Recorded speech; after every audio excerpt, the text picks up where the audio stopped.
Brought to you by Agilus Diagnostics.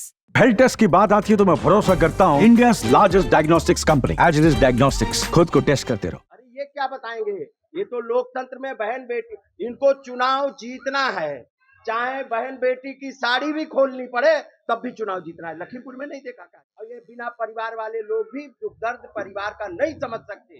ये मुख्यमंत्री की भाषा नहीं हो सकती, संविधान की शपथ लेने वालों की भाषा नहीं हो सकती। अब वो अपने मुकदमे देख ले पहले, कभी अपने अपने मुकदमों को भी देख लिया करें।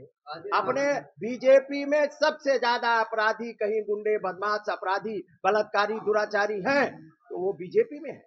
मीरापुर विधानसभा सीट पर होने वाले उपचुनाव को लेकर राजनीतिक माहौल गर्माता जा रहा है।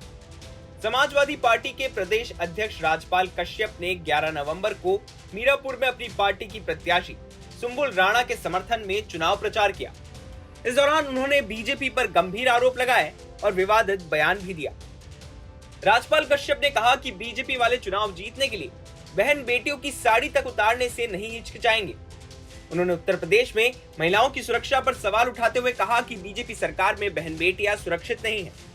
उन्होंने ये भी कहा कि कई बेटियां मुख्यमंत्री योगी आदित्यनाथ से अपनी सुरक्षा के लिए गुहार लगाने आई, लेकिन उन पर कोई कार्रवाई नहीं हुई और उन्हें या तो आत्महत्या करनी पड़ी या जलाकर मार दिया गया। कश्यप ने कहा कि बीजेपी के लोग बहन बेटियों के दुख को समझ नहीं सकते और इसलिए महंगाई बढ़ रही है। इसके अलावा कश्यप ने मुख्यमंत्री योगी आदित्यनाथ द्वारा समाजवादी पार्टी को अपराधियों का प्रोडक्शन हाउस कहने पर भी प्रतिक्रिया दी। उन्होंने कहा कि यूपी एक बड़ा राज्य है और यहाँ अखिलेश यादव और मुलायम सिंह यादव भी मुख्यमंत्री रहे हैं। ये मुख्यमंत्री की भाषा नहीं हो सकती।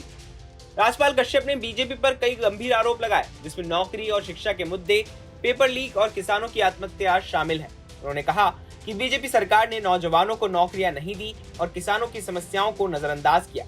कश्यप ने यह भी कहा कि लोग अब लोकतंत्र और बाबा साहब के संविधान को बचाने के लिए एकजुट हो गए हैं और किसी भी कीमत पर इसे खत्म नहीं होने देंगे। ये बीजेपी के लोग, इनके राज में बहन बेटियां सुरक्षित नहीं है। आपने देखा होगा कि बहन बेटियों के साथ में कितनी बेटियां योगी आदित्यनाथ से गुहार लगा के आई, उत्तर प्रदेश के मुख्यमंत्री आवास पे गुहार लगा के आई, उसके बाद में भी उन पर कार्रवाई नहीं हुई, या तो आत्महत्या करनी पड़ी या तो उनको जला दिया गया। आप बताइए कितनी घटनाएं हुई।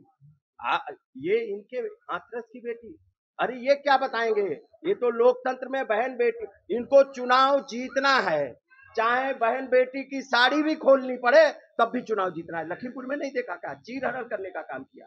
इनको ये बीजेपी के लोग बहन बेटियों का दुख दर्द नहीं समझ सकते और ये बिना परिवार वाले लोग भी दुख दर्द परिवार का नहीं समझ सकते। चाणक्य ने कहा था राजा उसको होना चाहिए जिसके घर परिवार हो। इसीलिए तो इनको नमक तेल का भाव नहीं मालूम। कितनी महंगाई बढ़ रही है, कितनी अशिक्षा, बताइए शिक्षित पढ़े लिखे लोगों को नौकरियां नहीं मिल रही, नौकरियों से निकाले जा रहे हैं। 69,000 शिक्षक भर्ती में आरक्षण में घोटाला किया, पुरानी पेंशन बहाल नहीं कर रहे। तो ये आज पढ़े लिखे नौजवान घूम रहे, सेना में भर्ती के लिए घूम रहे, उसमें आपने लगा दिया वहाँ 5 साल कर दिया, अग्निवीर बना रहे। योगी जी कह रहे हैं कि समाजवादी पार्टी अपराधियों का प्रोडक्शन हाउस है। देखिए, ये मुख्यमंत्री की, उत्तर प्रदेश जैसा प्रदेश बड़ा राज्य, जहाँ पे माननीय अखिलेश यादव जी भी मुख्यमंत्री रहे, नेताजी भी मुख्यमंत्री रहे, ये मुख्यमंत्री की भाषा नहीं हो सकती। ये तो सड़क छाप लोग बोलते हैं, ये मुख्यमंत्री की भाषा नहीं हो सकती, संविधान की शपथ लेने वालों की भाषा नहीं हो सकती। अब वो अपने मुकदमे देख ले पहले, कभी अपने अपने मुकदमों को भी देख लिया करें। अपने बीजेपी में सबसे ज्यादा अपराधी, कहीं गुंडे बदमाश अपराधी बलात्कारी दुराचारी हैं तो वो बीजेपी में है। मुजफ्फरनगर से संदीप सैनी की रिपोर्ट, यूपी तक।